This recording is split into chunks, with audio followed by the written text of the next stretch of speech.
La circoncision reste en Algérie une des pratiques religieuses les plus suivies au cours des 10 derniers jours du Ramadan. De plus en plus de familles se dirigent vers les hôpitaux où elles peuvent s'assurer du bon déroulement de l'opération. En effet, depuis quelques années, le gouvernement n'autorise plus que les médecins ou les chirurgiens à pratiquer la circoncision. L'Algérie avait été secouée par un scandale touchant un groupe de garçons victimes d'erreurs médicales et de complications après des procédures faites à domicile.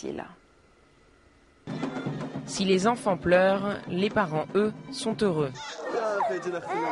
On est venu circoncire les enfants. Que Dieu les bénisse.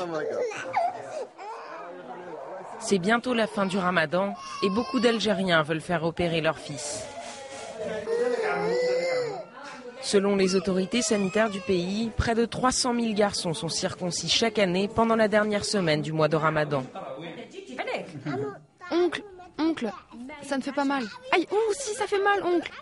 Il y a quelques années, de nombreuses familles avaient recours à des praticiens non agréés. Mais après une forte hausse des infections et des complications, le gouvernement a décidé d'interdire ces praticiens indépendants. Du coup, les hôpitaux sont surchargés et surtout le 27e jour du mois de Ramadan, la journée de l'année que les Algériens choisissent pour la circoncision de leur fils, ce qui cause de nouveaux problèmes.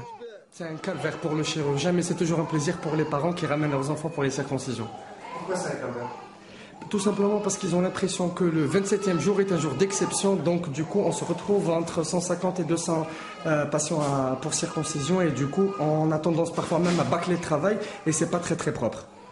Il y a un peu plus d'une semaine, le ministère de la Santé a d'ailleurs tenu à rappeler la réglementation en matière de circoncision pour que la fête ne soit pas gâchée par